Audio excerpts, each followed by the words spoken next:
The producer's purpose is to suggest some possible explanations, but not necessarily the only ones, to the mysteries we will examine. South America, 1909. According to this famous film, a gun battle claims the life of Butch Cassidy. If the film version is right, who was the mysterious stranger who appeared on a Wyoming road 15 years later? A mysterious stranger who bore a strong resemblance to Butch Cassidy.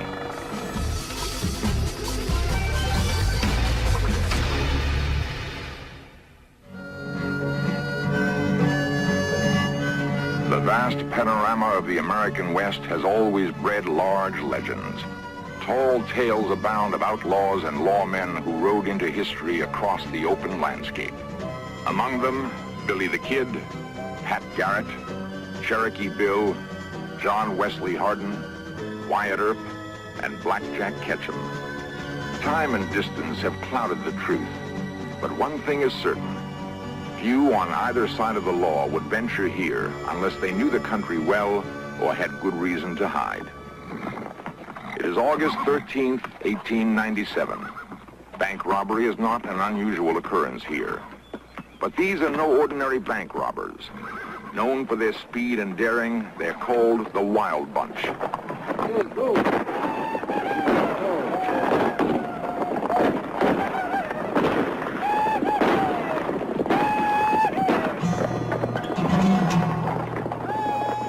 Leading them is Butch Cassidy.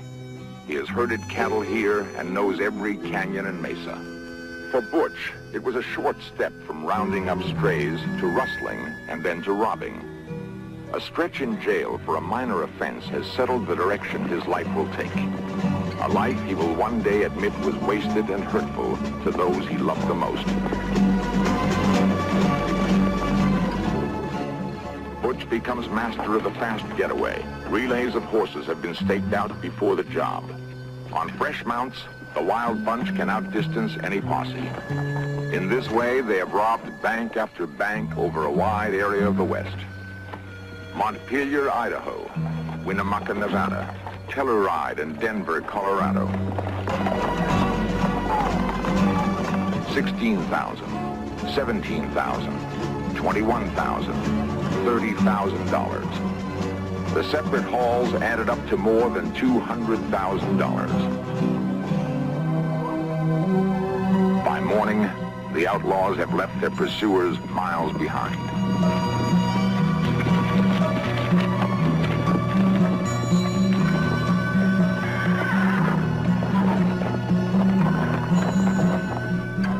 Expert horsemen, they climb the ridges into one of their several hideouts, the notorious hole in the wall, or the rugged area known as Robber's Roost.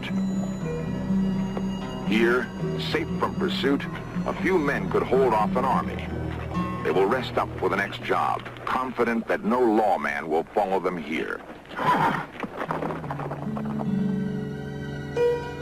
These rugged areas of Wyoming and Utah became fortress sanctuaries. Not only did bandits join Cassidy's gang, there were men who turned to rustling because they felt their independence was threatened by big cattle outfits crowding them off the public range. Into hidden canyons went stolen cattle, security against the excesses of the big ranchers.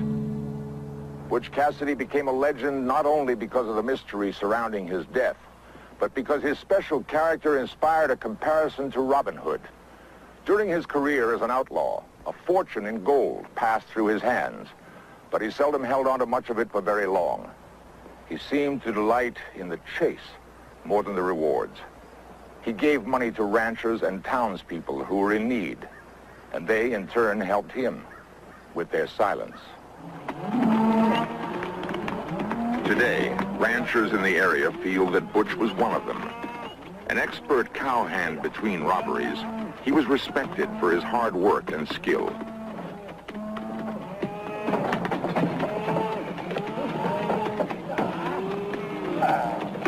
They don't condone what Butch did, but with their own independence threatened today by big mining interests, they understand some of the forces that drove him.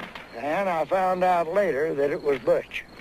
So I worked with his brother right here His brother Joe, him and I herded cattle together. They wasn't killed in South America, I know that.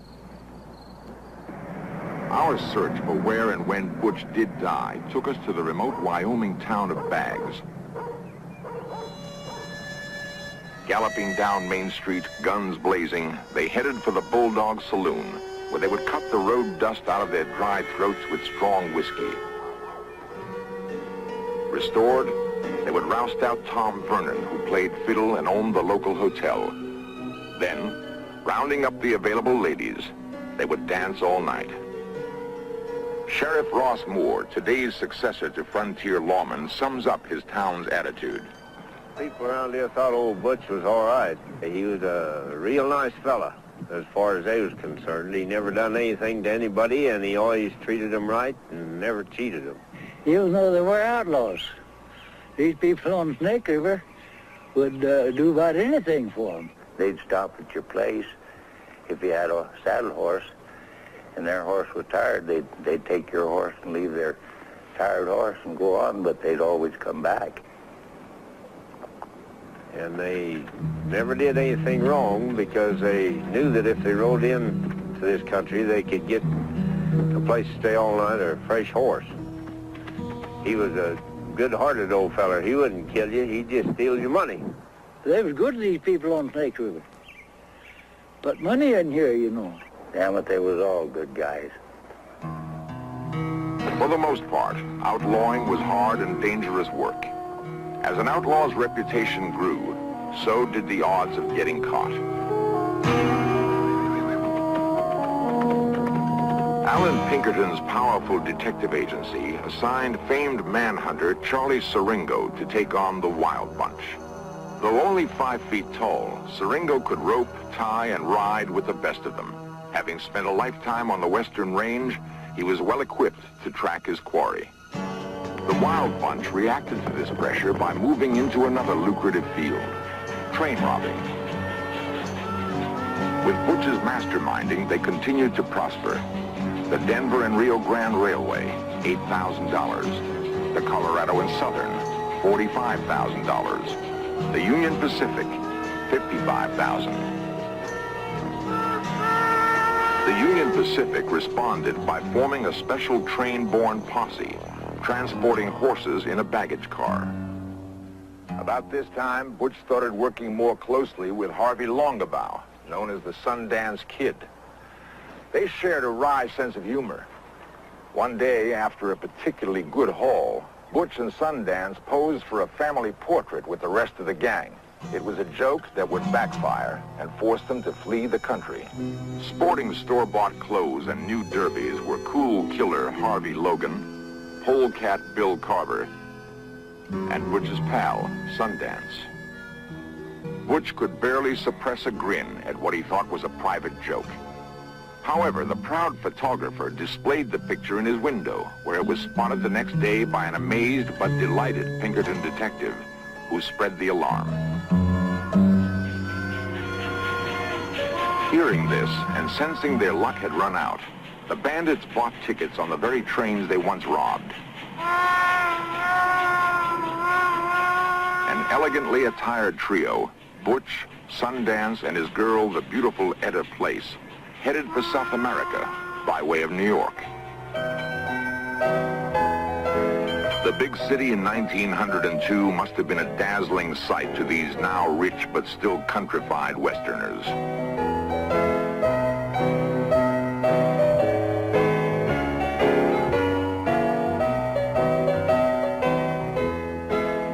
They mingled with the elite on Fifth Avenue, and Sundance and Etta had their portraits taken at a fashionable salon. With queenly grace, Etta proudly displayed a new and expensive gold watch. A few weeks later, the trio sailed for South America. In Argentina, they worked as cattlemen until they were tracked down by a Pinkerton detective. Once more on the run, they returned to a life of crime throughout Chile, Bolivia, and Uruguay. In 1909, the story got out that Butch and Sundance were dead, killed in a gunfight in Mercedes, Uruguay. The Pinkerton agency eagerly accepted the story and closed the files on an old and frustrating case. But our research in Mercedes revealed no evidence that such a gunfight ever took place.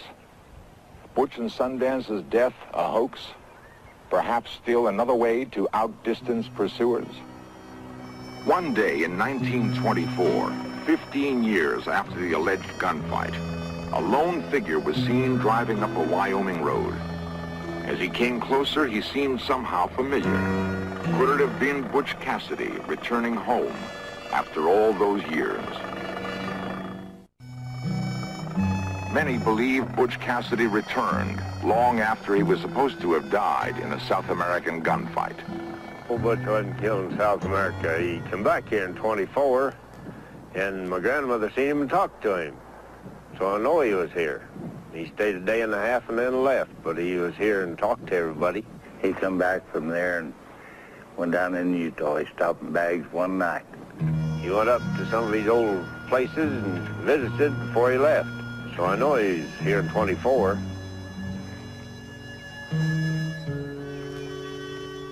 One can only imagine what might have gone through his mind if he had revisited the places of his raucous youth.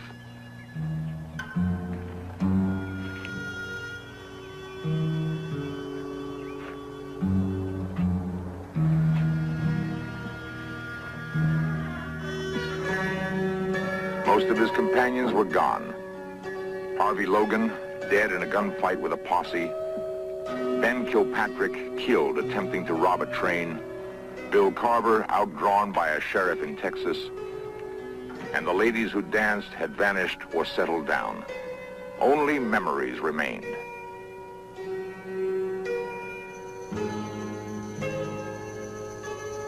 The memories live on in Bags. Recollections of those still alive who remember Butch's nostalgic homecoming.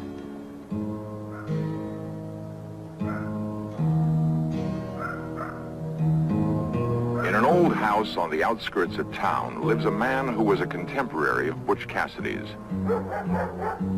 Now, Alfred Brazel is surrounded by his animals and his memories.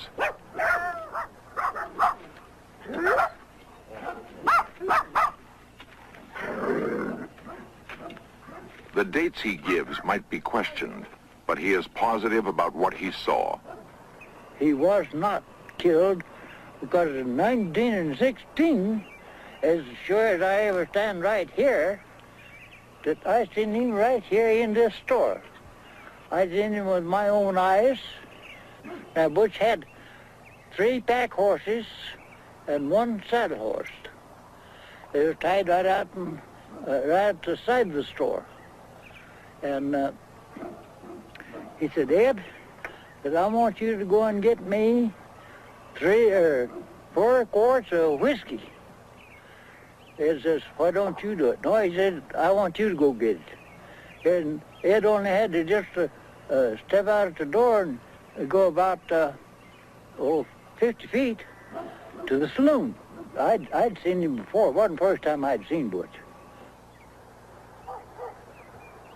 Author-historian John Rolfe Burroughs has interviewed others who were even closer to Butch. I came through here in 1959 researching a story on the Wild Bunch. Among other people I talked to was Tom Vernon. Tom at that time was 80 years of age, but his mind was just as clear as a bell.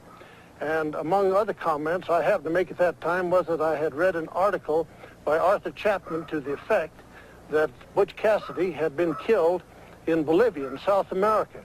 Tom looked me in the eye and he said, killed in Bolivia? He said, Butch came through here in the early 20s and stayed with me 2 days. We talked over the old times, said there's no mistake. I knew every one of the Wild Bunch well. Now an expert historian has found evidence placing Butch Cassidy in this building in the early 1920s. John Burroughs has still more support for his conclusion. I met a man in Rock Springs by the name of John Taylor who had known Butch Cassidy when Butch Cassidy worked in the butcher shop in Rock Springs, and that's where Butch incidentally got his nickname. Mr. Taylor owned the Ford agency in Rock Springs, and he said one day he was out in the shop and here came a Model T, and it was Butch Cassidy. This was in the early 1920s.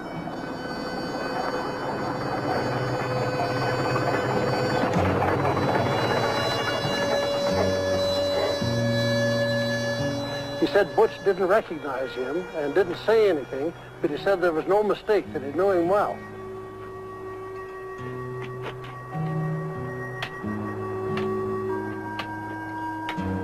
Another person who saw Butch after he returned from Bolivia, who knew him very well, was Josephine Bassett Morris. She was his girlfriend. In an old log cabin where she lived alone, Josephine Bassett talked with Burroughs in 1965. Still showing signs of the beautiful girl she had been, Josephine told him that one night in the early 1920s in Rock Springs, Wyoming, Butch and his old friend Elza Lay knocked on her door.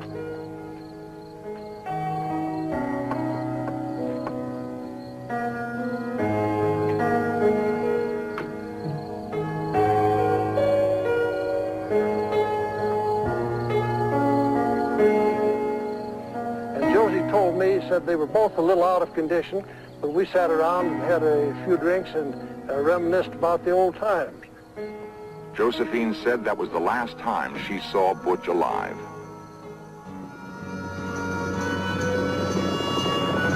We had one more important stop to make, 300 miles away.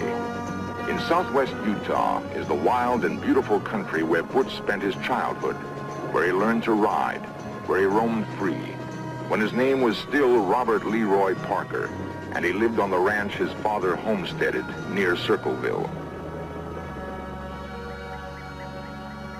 Lula Parker Bettinson, Butch's 93-year-old sister, remembers. When Butch came home, he went straight to the ranch, Robert Parker Ranch, because he thought we lived there.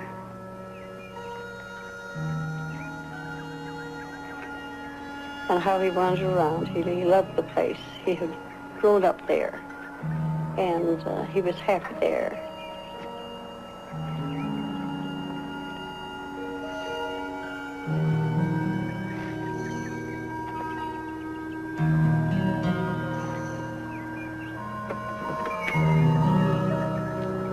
Disappointed to find no one there when he came to town.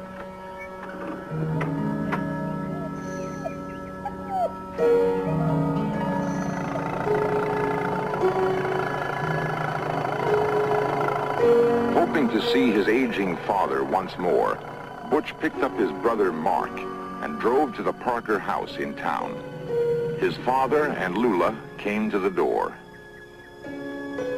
When Butch drove into the yard, he and Mark got out of the car and walked over to the house. First, of course, he was a stranger. He just thought somebody come home with the boys. But as they looked at each other and got closer, they knew each other. And what a greeting it was to have him home again. When I first saw Butch, I looked at him and I thought, oh, he belongs here.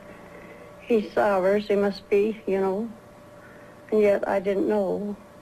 And my father said to me, he said, I'll bet you don't know who this is. He said, this is your brother, Robert Leroy. And of course, then it was just really that I felt like my feet, I couldn't stand. I was shocked, you know, in a way. So I didn't have it very long because he's so warm and so wonderful. And was so tickled to see me that it all turned out just right. When he came home, he could talk of nothing but Mother.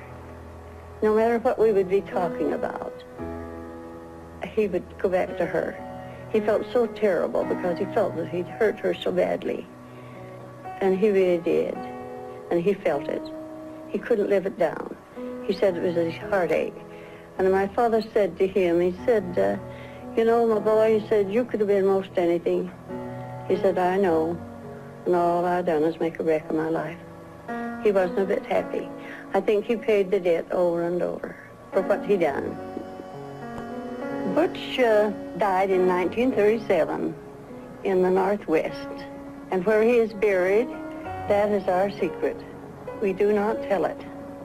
My father gave us to understand when the word came of his death that there would be never be told, because they had chased him. He said they have chased him all his life, and now he's going to rest in peace. No matter what, I would never tell it.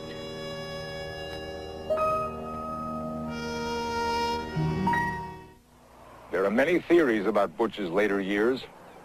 In Billings, Montana, author Larry Pointer, after years of study, believes that this man, William T. Phillips, who moved to Spokane, Washington a year after Butch's supposed death, is Butch Cassidy. And the resemblance is remarkable. Phillips died in the Northwest in 1937, and his ashes were scattered over the Spokane River. An added irony is that for years, Phillips tried to sell the Butch Cassidy story to Hollywood. There were no takers. And what of Sundance and Etta? They seem to have disappeared completely from history. Only the legend remains. But legends die hard. We usually believe what we want to believe. Somehow we prefer to see Butch young and vigorous, falling in South America with guns blazing, rather than living out a mundane life. But wherever or whenever Robert Leroy Parker died, in our minds he lives on as Butch Cassidy. Coming up next, agents confront a Chicago madam on FBI, The Untold Stories. Then on History's Crimes and Trials, police are put to the test by a serial rapist who erases evidence from the scenes of his crimes. And tomorrow night on Danger Central, the Navy dives into deep-sea rescues on suicide missions at 10 here on the History Channel.